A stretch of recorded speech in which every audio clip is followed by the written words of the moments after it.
welcome to another episode of Mark in the Morning. BSN Homeroom. And this is our third and final episode on Mark. Blackboard Collaborate Web Conferencing. There we go, web conferencing, yeah. And in this episode, we're actually going to go over some of the unique features of the whiteboard. Yeah. And some of the other unique features of the application itself. How about A little bit more detail than what we Yeah. gave last time. Yeah, yeah. So, you see, last time you knew how to Well, start your session, how to run it, but you Yeah. were like, oh, I want to draw squares and I don't know how to do I don't it. know how to do any of that. It's just yeah. such a square. So you wanted to be able to do that. So we're going to show that this time. Yep. Yeah? So let's get started. Okay. We'll start with the whiteboard. So we're gonna I'm start going with to the jump right into a session. Yep, we're in a session already, and we're ready to go. And let's say I have a PowerPoint up there, Mark, and I want people to follow along with the different parts of the PowerPoint. How would I do that? Yeah, so there's several different tools. You'll find a little palette down here.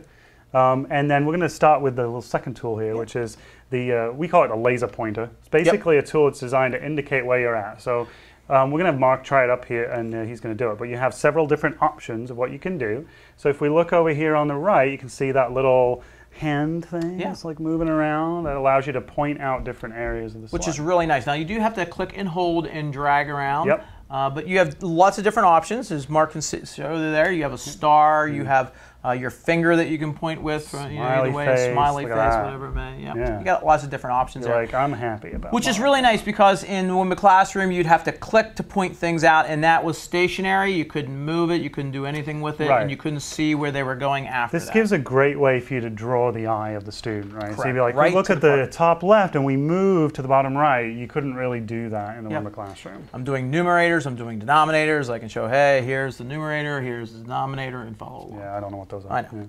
Yeah. Next one down here we have the pencil, which is also the highlighter tool. Yeah, and you can, of course, draw on the pencil and so forth.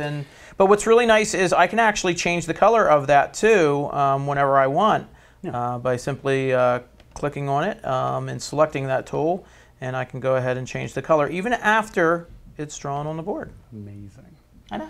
And that's part of the object orientation of the Blackboard. That's true. And you'll notice as if we look over at our little communication area on the left, as Mark's drawing and dropping objects onto the board, each time he drops an object, we get a little indicator here that shows who's dropping that particular object. Yep.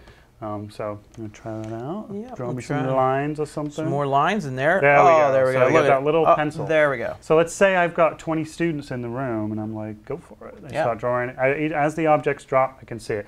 Now, as Mark was saying, it is object-oriented, so we're going to look here in a second and show you how we can move those things afterwards. Next tool, Mark. Next one is text. Yeah. You got a text tool. I have a text box, so I can go ahead and type out whatever I want. Go ahead and hit my enter, and boom, there we go. There's the text on there. Yep.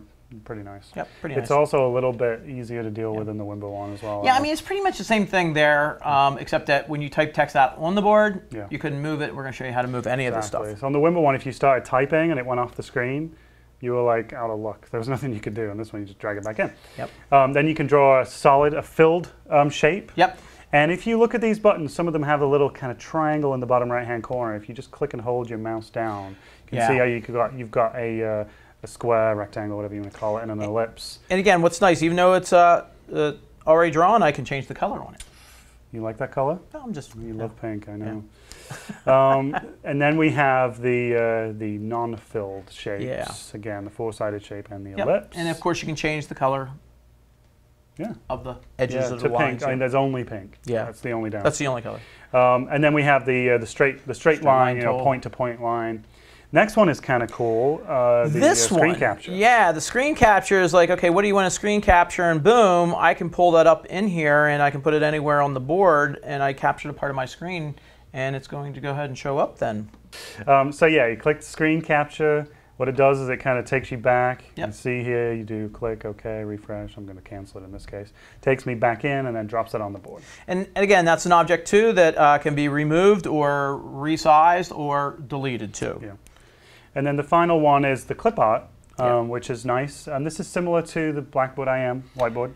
Yeah. You've got a couple of different things. So you've got the same backgrounds. Yeah, so if you want to bring up a graph paper or you want to bring up the United States and those types of things, you can do those types of backgrounds. Yeah, exactly. So which is in Pronto whiteboard, but was not in the Wimba classroom. No, so now the classroom didn't have anything like that. Yeah. You would have to create your own images or whatever. And then you've got all these different categories, which is nice too.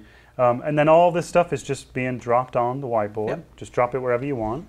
And then as we say, everything is object-based. Yeah. So the first tool, which we kind of skipped over, this little arrow, this is your actual grab a hold of an object and do things to it. Yeah, so if you click on it, it highlights it, I can move it around, I can resize, I can grab other people's objects because I'm the teacher. Yes. So I can grab other people's objects and delete them if I want to. And you can see I'm deleting my lines off the board here now that I put on there earlier. And because if I was a student, I could go ahead and delete my own stuff. I wouldn't be able to delete yours or any of the other students. But again, the teacher can do those types of things. And the same type of thing as in Blackboard IM. You've got your, your screen, your keyboard shortcut. So I can do like a select all. I can do a delete, clear everything out.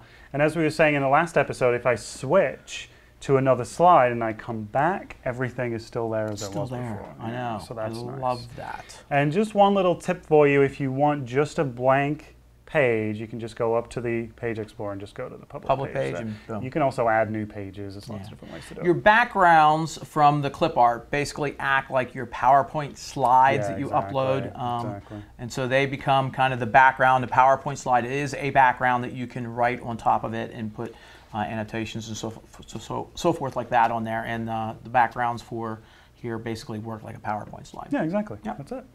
So that's all of the different whiteboard tools that are there. Yeah. Should be able to do everything Now, you need. one of my favorite tools in here, which is new, is the Web Tour. Oh, the Web Tour, yes. Which basically gives me the ability to show a website, but again, you have to follow me. Now, you could always do that in the Wimba classroom where you could show a website, but the students would have to click or you'd have to tell them where to click. Yes. So let me go ahead and get one of those up here. Yeah, so you'll find the Web Tour up in the top left here. There are 3 buttons: Whiteboard, Application, and Web Tour. The teacher, you just click the Web Tour and you check the little Follow Me box. And the next thing you need to do is you need to make sure you type in an address that actually exists. Yes. And then you'll be good to go. So I'm going to keep my hands off here. Mark is my teacher right now, and I'm the student. Now you can't see this on Mark, but there's an actual checkbox there that allows you to say either follow me or not follow me. Meaning if you say not follow me, they're free to click and do whatever they want. Right. Or I check the follow me button, and when I check that follow me button, whatever I click on, they're going to see. So you're going to see I'm going to click on professional development. Right. And it changed to the professional development side of our website. And if you wanted to see the Mark and Mark in the Morning podcast, I could click on the podcast tab, which I'm doing right now, and it takes Mark to the podcast tab area too. Yep. And you see it is a live web page, so I can scroll. If I wanted to, I could click and go somewhere else. But the second that my teacher clicks, it's going to change. So I want to go to the Language Institute, and boom, it's going to pop him to the Language Institute. So, I mean, we're showing you this because we know you'll want to show your students how to get to the Mark and Mark podcast. That's the important thing. Pretty much. Yeah. Okay. So that's Web Tour. There's also application sharing, which is really like the application sharing in the Wimba class. Yeah, really, there's no difference with that. And the last and final really cool feature is being able to launch a web conferencing directly from Blackboard IM. Oh yeah, this is really, really nice. And this is where you can get that a little bit more flexibility away from that schedule base system that the web conferencing holds. Yeah, no need to worry about schedules, and it's also incredibly simple. You don't have to like check boxes, go to the tools area. It's super simple. Yep. So you go to your Blackboard IM. You find 1 or more people. If you've not selected more than 1 person before, you can do that in Blackboard IM. Shift or your control or command key, depending on what. So whether you want 1 person or 100 people, you select the people you want. Then you just do a little right click, and you'll find there's a new option, which just showed up recently, Invite to Web Conferencing. You click that. It gives you a list of people. You can add more here if you want. Hit launch, and that's it. Yep. And if you really don't even want to right mouse click, the buttons are at the bottom too. Yeah, that's true. Yeah. There's also under the little tools thing. Yep. So it's pretty cool. This is probably going to be a very common way I know that I'll use Collaborate, because I'm often IMing people. You're like, oh, let's meet. Oh, well, let's go to this classroom, do this, do that. Well, you don't have to create a session or adjust times of a session or any of those things. You can just say, let's go in, let's meet, let's have that meeting. And remember, the biggest difference between the collaboration tools in Blackboard IM and web conferencing is that web conferencing is designed around the teacher. Yes. So you can turn off people's ability to do things, you can record, you can do a controlled web tour, whereas in Blackboard IM, if you launch Collaborate, everybody has equal privileges. Correct. So that's the difference. That's where you want to decide whether you want to go Blackboard IM. I always want to say Pronto. It's really hard to say Blackboard IM. Blackboard IM, Collaborate, or Web Conferencing. Okay. Hey, we want to thank everyone for watching another episode of Mark in the Morning. Schools.net's Homeroom. Ciao.